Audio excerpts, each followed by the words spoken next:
I'm live. Sorry guys, I don't have a lot of experience with live streaming. I'm just so excited about futures opening up at 6 o'clock that I couldn't help but go online because I don't want to be alone watching to see what happens. I mean, if you haven't heard over the weekend, Trump came out getting rid of tariffs on semiconductors, which I'm short right now, of course.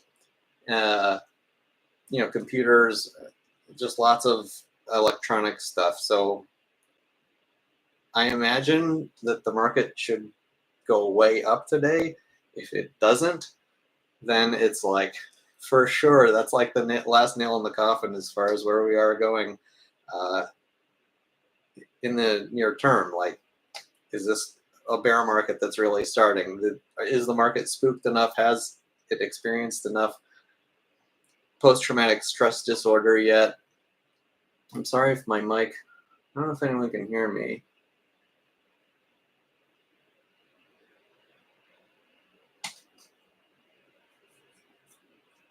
Can you guys hear me? Does this mic work when I tap it? Can you hear it tapping? I think it's not using the right audio. Let's tap this. Oh yeah, it's using the camera audio.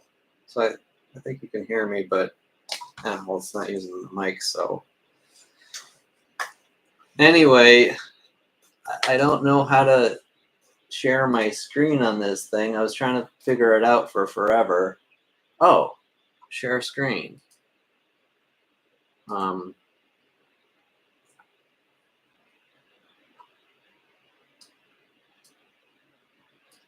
Gonna make sure I'm, hold on a second.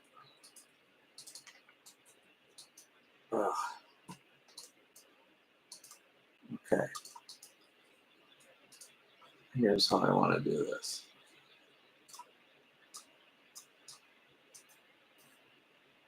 What happens if I click share screen? Oh.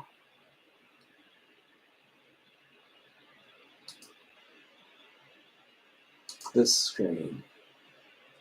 Oh, okay, I can share this screen. Can you share this screen? All right. So, boom. I'm sharing sharing my screen. Okay, we're gonna pull this over to here. And now this sort of makes sense. Oh, okay, so that's the video. I'm sorry, guys. We have 3 minutes until this opens. The main thing I want to share here right now is Bitcoin, actually, because it's become such a good leading indicator for if we're in risk on or off. I noticed earlier today that yesterday's candle broke out of this dropping parallel channel here, and we're looking for confirmation, and instead Sunday we're not seeing that. So we could literally see Bitcoin pop up to the upside along with risk on. I'm just surprised seeing Bitcoin not going up right now, not saying, okay, it's risk on, everything's going to be okay. It kind of tells me that the futures are going to be weaker than everyone is thinking right now. It's just an exciting time. It's like watching a football game, right? Let's see what happens. We have 2 more minutes left on the clock till 6 o'clock. Yeah, and then so I have a few charts open here. The mini. Why do I have the Yahoo one open? Well, whatever.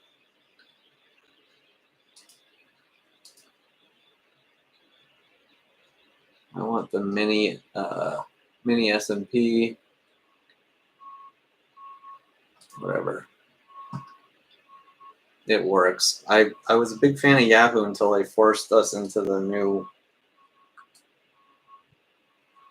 format. They upgraded everything, and it's all like really hard to use, and it's like full of errors. Before it was really simple and clean, and like you didn't require any bandwidth. It didn't require any computing power.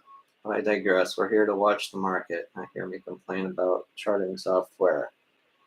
So the issue here, okay, I want to switch back.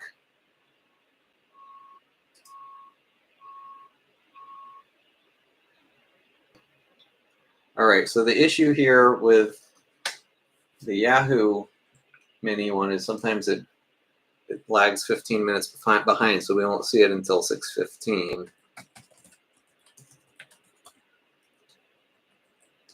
Don't feel obligated to stick around. I know this is not the most exciting live stream we've probably ever watched, but I just didn't want to feel completely alone while this market opened, because I'm really excited about it, to see what the heck is Mr. Market, how the heck is Mr. Market going to react off of no tariffs on semiconductors and Apple computers, everything tech related. I mean, that's all that matters anyway. What else? What other tariffs really matter coming from China anyway? We're worried about like little knickknacks having a 125. You know, I don't even know. Well, this is probably from China, not the dragon, but like, you know, straws. Instead of $1, they'll be $2. Like, who cares? Like, it's the electronics that were the real big thing in my book that was a problem. Someone says it's pumping. Okay, well, you have better charting than me. How much is it up? It's up by how much?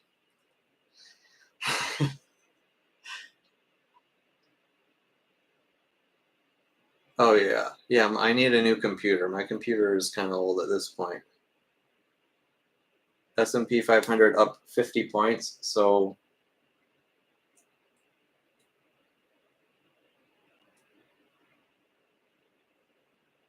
not a ton. So not above the previous trend line. That's interesting. It needs to break above 55.35 in order for the market to really get confident that we're back into game on.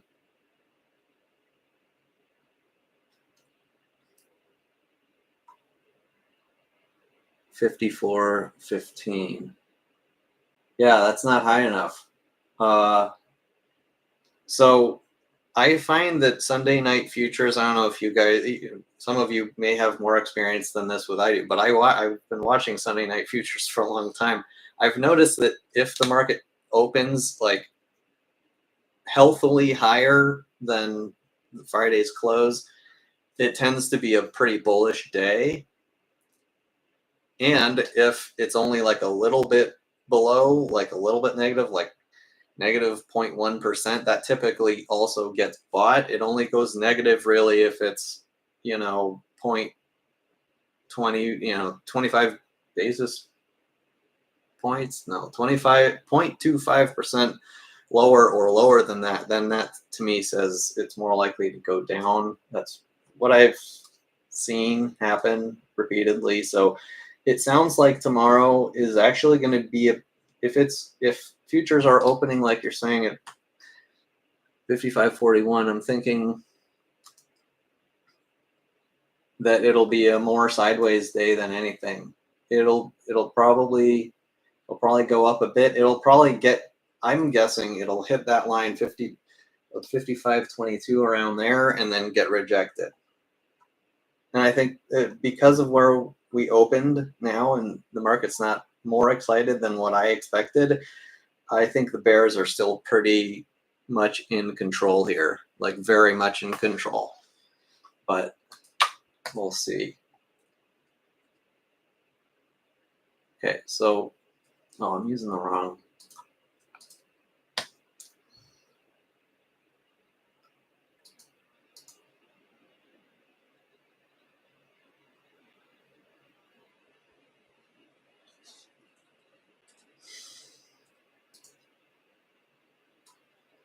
Okay, what we want is, I thought I set this up and it's not in here.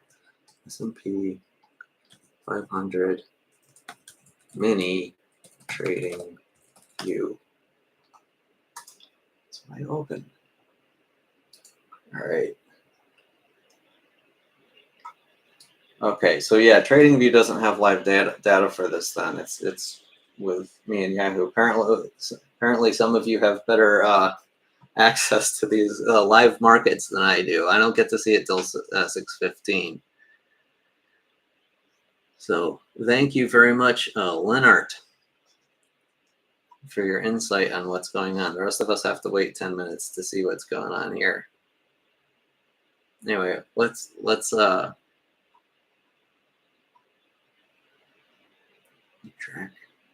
Drachnats. I'm not sure I know what a Drachnat is.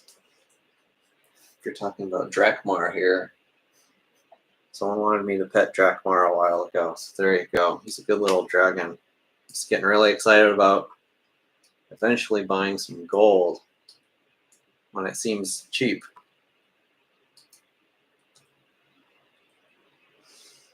So, yeah. So, yeah, 10 more minutes before I get to see what's actually the chart looks like to me. But, same with the bond. The bond futures on TradingView, it's ZB1 exclamation point. Those don't open for me yet either.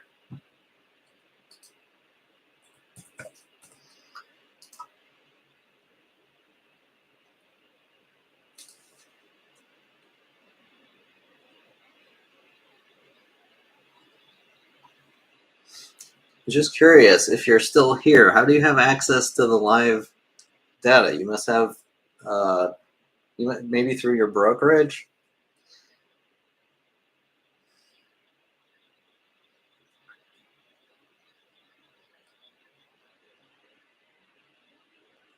Oh, thank you, Lennart. I'm curious, where do you get your live data from for the futures? Why do you get to see it before I do? And hello to everybody. I see I have 15 live viewers. I didn't think I'd have anywhere near that many live viewers for this. I thought maybe one person might pop in and go out because, yeah, don't be afraid to leave. I don't expect this stream to be very entertaining or very good. I just didn't want to be totally alone, like I said. But I have live Bitcoin. Bitcoin is not showing strength here. Everything is telling me right now, as it stands, the bears are actually in control overall here. We need something. Mr. Market obviously needs way better, bigger news in order to really get bullish here. And we're also really curious what's going on in the bond futures. Yeah, from your broker. Yeah. Yeah, I use Fidelity as my main brokerage firm, and I have access to those tools. I never bothered with them just because I don't want to download more stuff. And I don't do day trading. Different people define day trading differently, right? Some people say, oh, if you buy one stock and sell it at some other point, well, you're a day trader. And other people say, you're not a day trader unless you're in and out of positions during the day. So you see a setup, you go in, you get your target, and you get out in the same day. That's what I understand actual day trading is. And that's what those tools are really best for. I haven't found use. I haven't done that yet. I haven't gotten into that yet. Although my crystal ball says it may be in my future, but we'll see. But yeah, I'm not seeing the kind of bullishness that I was expecting to see here. Not yet. I mean, 54.15. I'm going to draw a line there and share. Okay, how do I do this? Share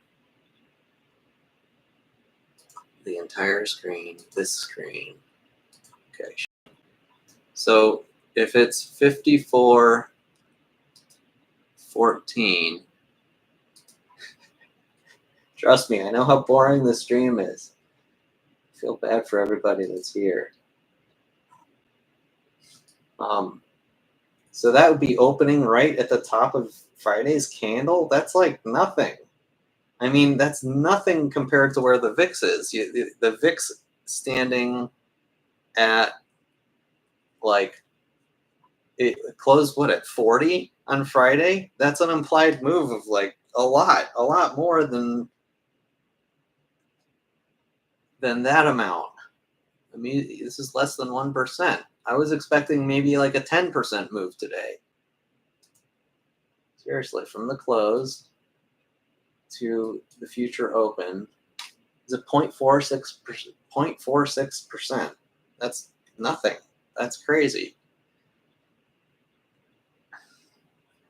I'll read some more of your comments. A gap? I don't see that. Oh, there we go. Okay, my chart says the open was at 54.52, and then dropping right away. So that's almost 1% higher, but only 1%. Again, like I was thinking like we would open like way higher than that. What are the bond futures doing? Let's reload this. Oh, cool. And then there's a little screen of me in the corner too. Okay, that's how this works. So I gotta have to move this over. So bond futures are actually down too. Wow. I am flabbergasted at seeing the bonds drop here again. Well, me and everyone else. You know, with the market crashing, you typically see your run to safety instead like I think when Ellen was saying, it's acting like an emerging market government debt kind of a situation.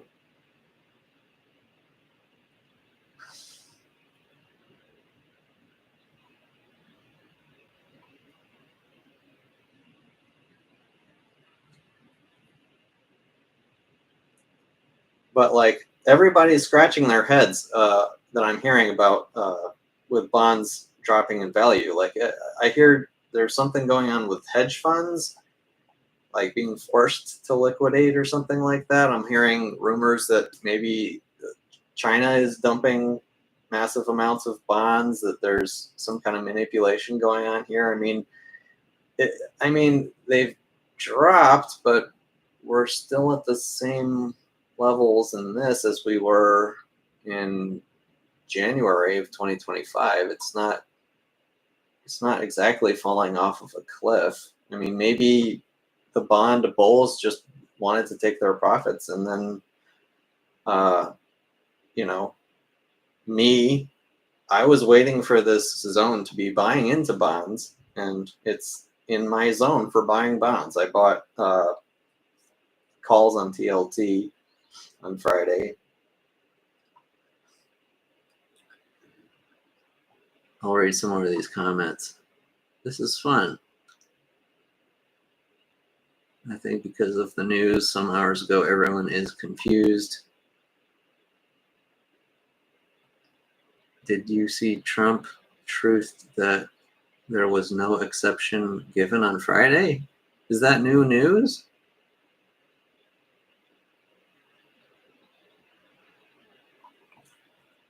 What? Trump tariffs. Fuels confusion. Says exemptions are for phones and computers are now not permanent. Oh my God. Thank you for telling me to check the news. Apparently the news just changes. So yeah, so they don't, this is just such a crazy situation, right? You have Trump being basically told by these business people and bank people and money people, all these different things, like, no, you can't do this because you're going to make this crash and you're going to go into a depression. And then other folks are like, hey, we got to tighten this fiscal, debt situation, or we're going to inflate the dollar into infinity and it'll be $600 for a sandwich next week. And it's almost like a cat like playing with a mouse. Like, like, do I eat it? Do I kill it? Do I just keep playing with it? Like, Mr. Market is a mouse being played with by Mr. Trump right now. That's kind of the way that I'm feeling at the moment.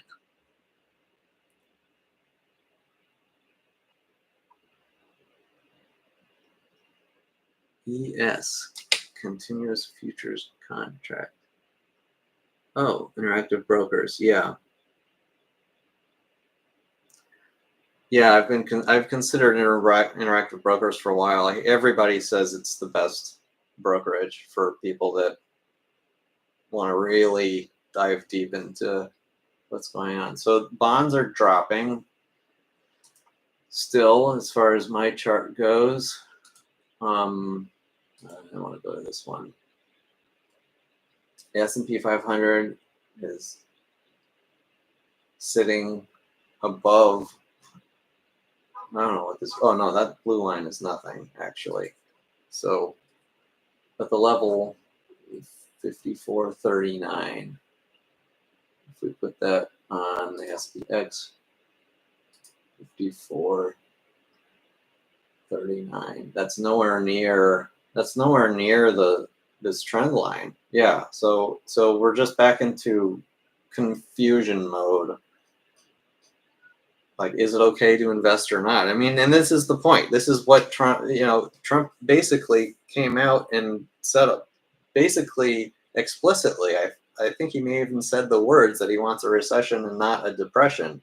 And when you have the market, collapsing day after day 5%, it's like, oh, got to put on the brake. Oh, people are overly excited that we're not going to tariff, all electronics. Okay, let's go the other way now. It's just this back and forth thing to make sure that it almost seems like he wants the markets to sell off in a like controlled manner. He doesn't want a 1929 crash, but he does want the slowdown so that inflation is under control, rates can be lower, borrowing costs are easier, and then he can spend a bunch of money. Because as it goes right now, if he opens the pocketbook and starts spending lots of money, the rates are too high for America to afford it. So that we're risking, inflation really getting out of control, and he doesn't want that. So it's like he does and he doesn't. He wants inflation, but he doesn't want it out of control. But to get that, we need to get everything he wants. We need a controlled bear market. I think that's what he wants. And he's literally the cat playing with a mouse. If I'm going to take out my crystal ball here,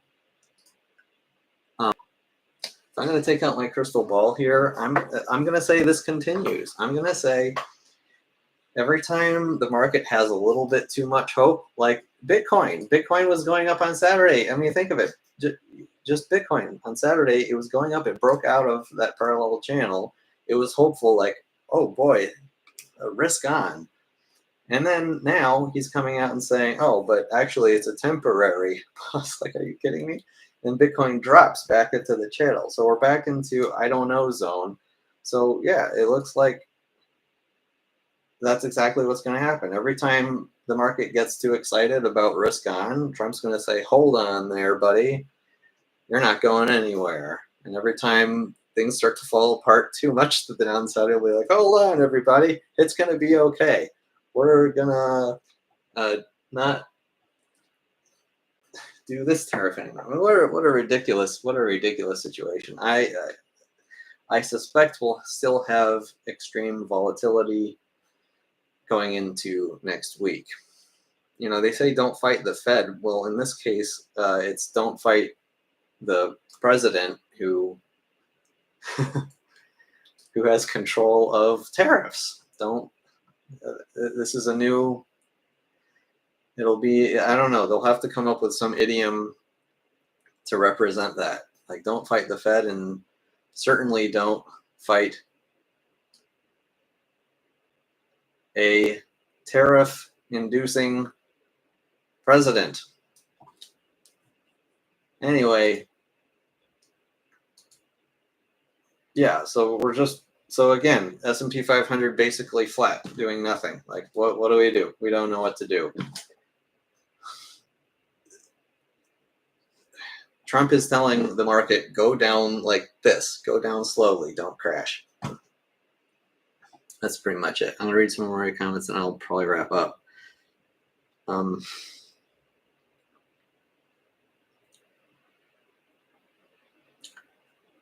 BITO, yeah, I've used B. Is that miners or is that there's the ETF that holds Bitcoin?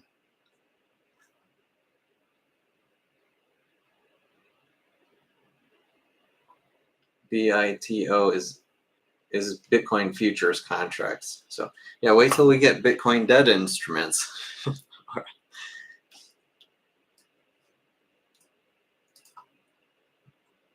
You know, we have contracts on Bitcoin that is outside of Bitcoin. The whole point of Bitcoin was to not have pieces of paper that represent something else. And now we have pieces of paper that represent something else. The founder of Bitcoin would be a little disappointed about that.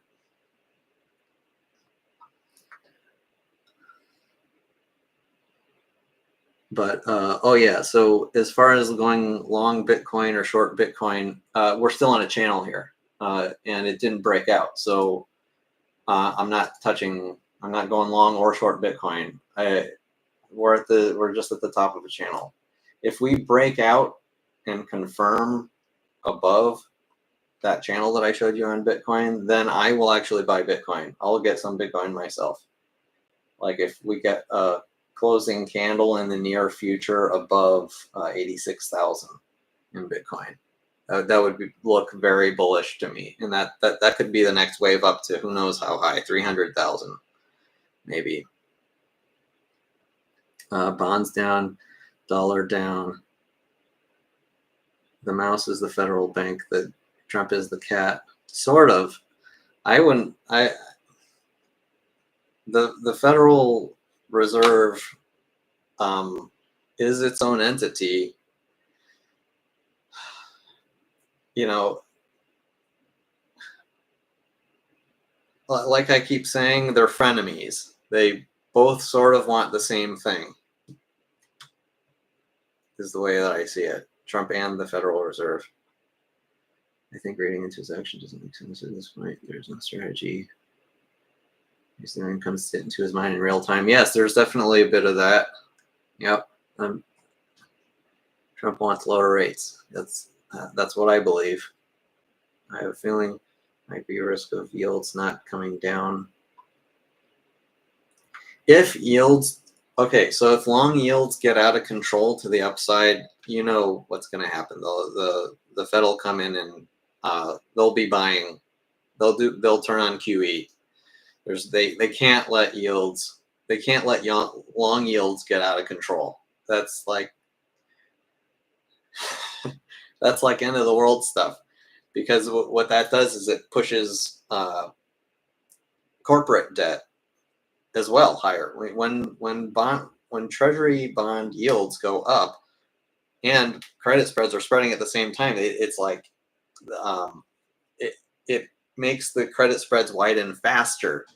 And it would be disastrous. You'd have bankruptcies everywhere. Rates can't go much higher.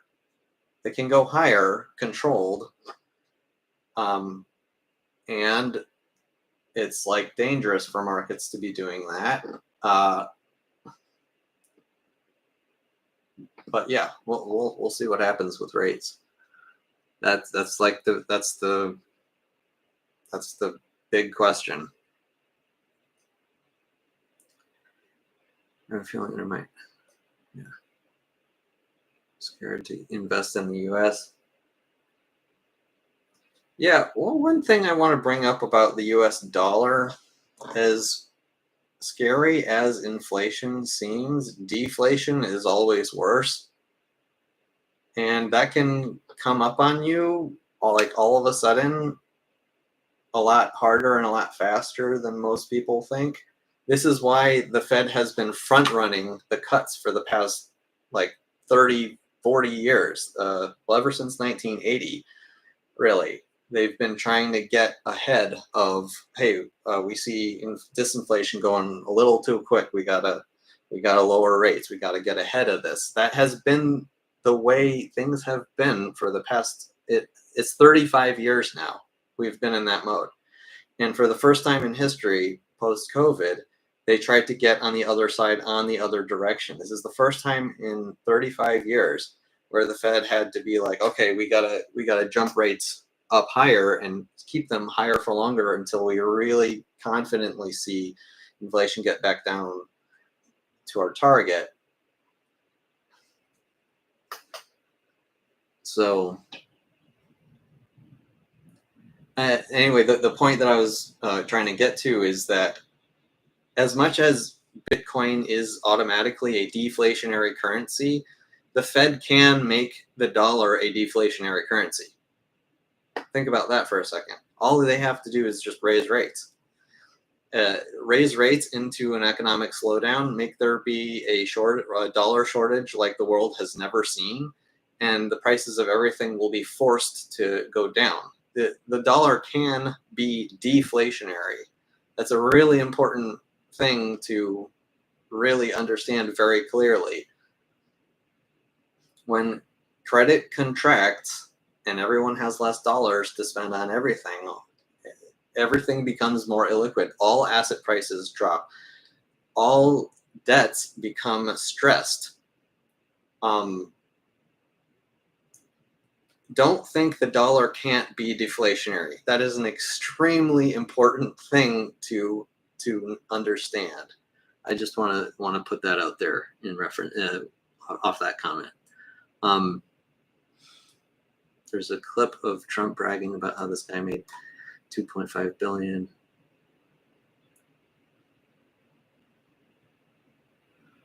Yeah, someone's making bank off of this. Yeah, except that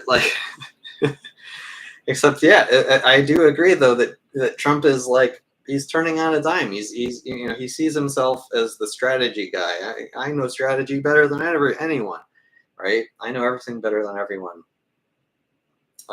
He is trying to catch everything off guard, and he wants what he wants. He wants asset prices to drop because he wants rates to drop. That's it. That's the whole story. And I think he's going to get what he wants. I think he's going to keep playing this game. I think the market's going to continue to just go down. Every time things start to get out of control, he'll be like, "Oh, hold on. Everything's going to be fine. We're just going to do this." It's like crystal clear. This is a crystal clear, crystal ball situation at this point. This is how I'm seeing this. How many times have we already gone back and forth in the tariff war thing? Like, it's been crazy. Altcoins, interesting if Bitcoin breaks out. They will make sure to kill every Bitcoin. Every altcoin. Many altcoins have died in previous bear crypto cycles. This one's not going to be much different. You'll get a few survivors. If the Fed cuts in May, QE is near, it means altcoin.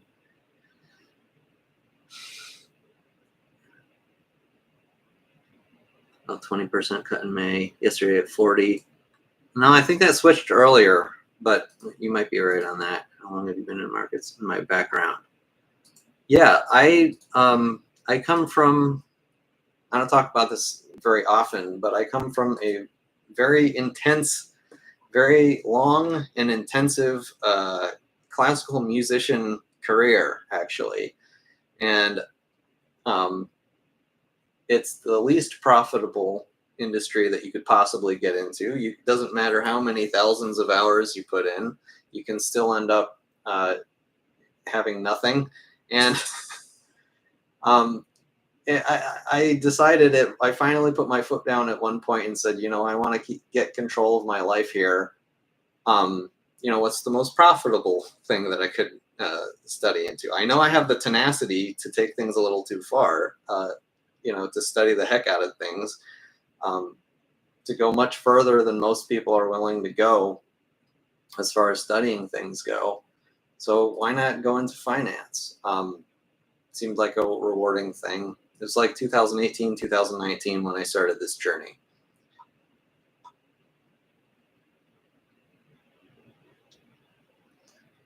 But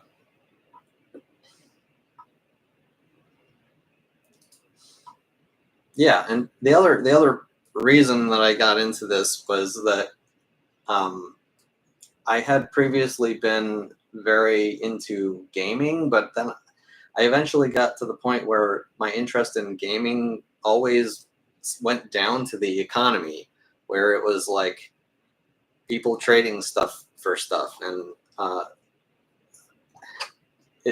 each game would eventually get that, and then you realize that it's just boring. It's because it's not a very complicated economy.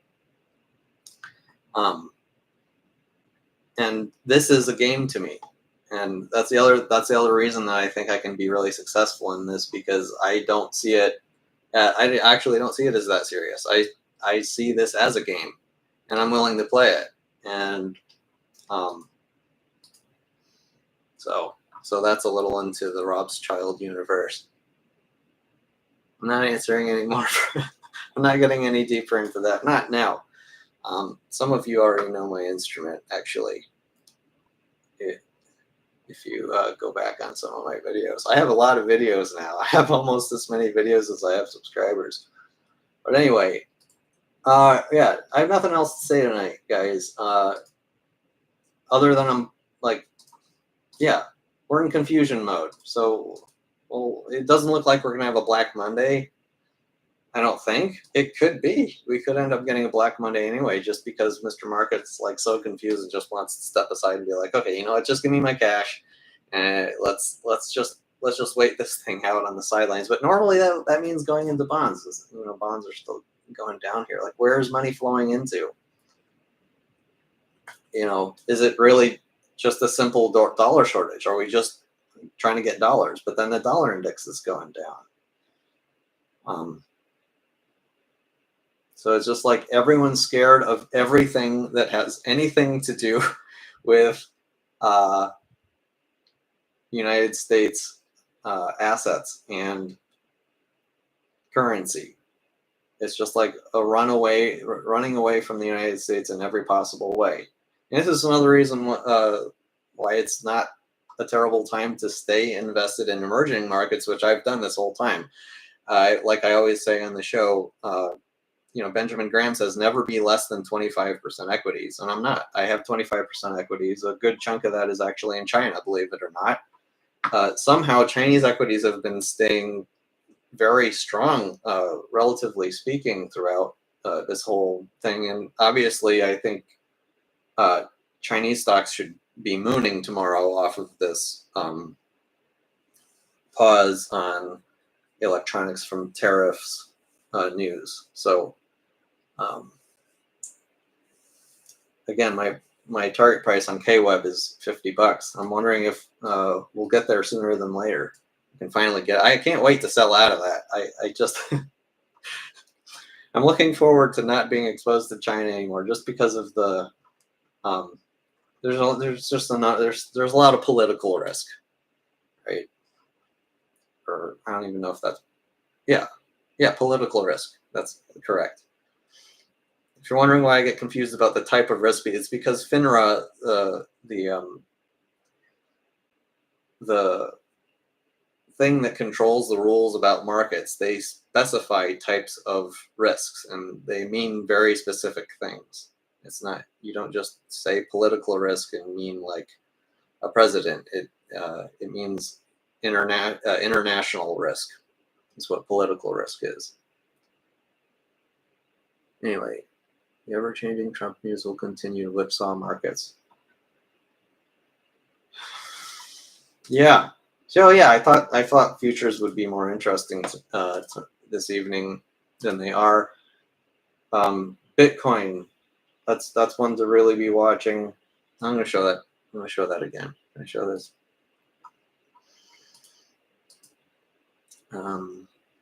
Entire screen, share. So this channel here, this pink line, it touched here 1, 2, 3, 4, 5 times, and we broke through it on Saturday because it was like risk on, because we're pausing the semi-chip, and maybe these tariffs aren't so bad after all.